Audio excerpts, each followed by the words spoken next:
রমজান মাসে আল্লাহ তাআলা দুটি সময় রেখেছেন এমন, এই দুটি সময়ে যেই বান্দা আল্লাহর কাছে দোয়ার জন্য হাত তুলে, আল্লাহ বান্দার হাতকে কখনো খালি হাতে ফিরিয়ে দেয় না। সুবহানাল্লাহ পড়ার সময় দুই সময়ে বান্দার দোয়া আল্লাহর কাছে করার সাথে সাথেই কবুল হয়ে যায়। আল্লাহ তাআলা বলছেন, ওয়া ইযা সাআলাকা ইবাদি আন্নী ফাইন্নী করিব, ও আমার বান্দা তুই আমার কাছে চা, আমি তোর কাছেই আছি, তুই চাইতে দেরি হবে, আমি আল্লাহ দিতে মোটেও দেরি হবে না। সুবহানাল্লাহ পড়ার সময় এক নাম্বার সময় হচ্ছে রমজান মাসে আপনি যখন সাহরি খেতে উঠবেন, আপনি শুধুমাত্র সাহরি খাওয়ার জন্য উঠবেন না, সাহরির এই ব্লেসিং টাইমে উঠে আপনি 2 রাকাত তাহাজ্জুদের নামাজ আদায় করবেন।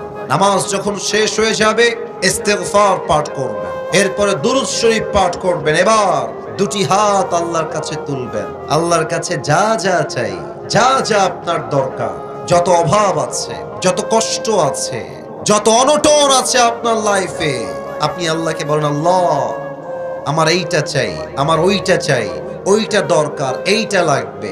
সাহরির সময় উঠে যেই বান্দা আল্লাহর কাছে চাইতে পারে, আল্লাহর হাবিব বলেছেন সাহরির সময়ের কোন দোয়া, তাহাজ্জুদের জায়নামাজের কোন দোয়া আল্লাহ কখনো খালি হাতে ফিরিয়ে দেয় না। সুবহানাল্লাহ পড়ার সময় এক নাম্বার সাহরির সময় সকলেই 2 হাত তুলে আল্লাহর কাছে দোয়া করবেন। 2 হচ্ছে ইফতারের সময়, এটা বড় বরকতের সময়, এটা বড় অসাধারণ সময়। আমরা ইফতারের সময় বসে বসে অনেকে টাইম দেখে সময় নষ্ট করি, অনেকে ফেসবুকে টাইম লস করি, অনেকে ইউটিউবে টাইম ওয়েস্ট করি। এটা বড় বরকতপূর্ণ সময়।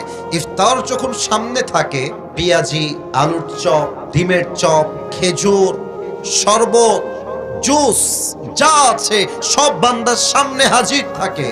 বান্দা চাইলে খাইতে পারে, বাট বান্দা হাত দিয়ে খায় না, চুপচাপ বসে থাকে। আল্লাহ তখন বলেন, ফেরেশতা আমার বান্দার সামনে এত খাবার রাখা আছে, আমার বান্দা খায় না কেন?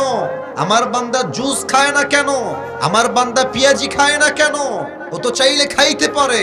ফেরেশতা বলে, আল্লাহ তোমার সকল বান্দারা তোমার জন্য রোজা রেখেছে, ওরা টাইম না আসে পর্যন্ত একটা লোকমা জিনিস তার মুখে দিবে না।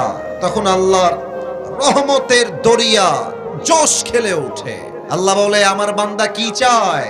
শোনো ফেরেশতা, আমার বান্দা এখন যা চাইবে আমি আল্লাহ তার প্রত্যেকটা চাওয়াই কবুল করে নেব।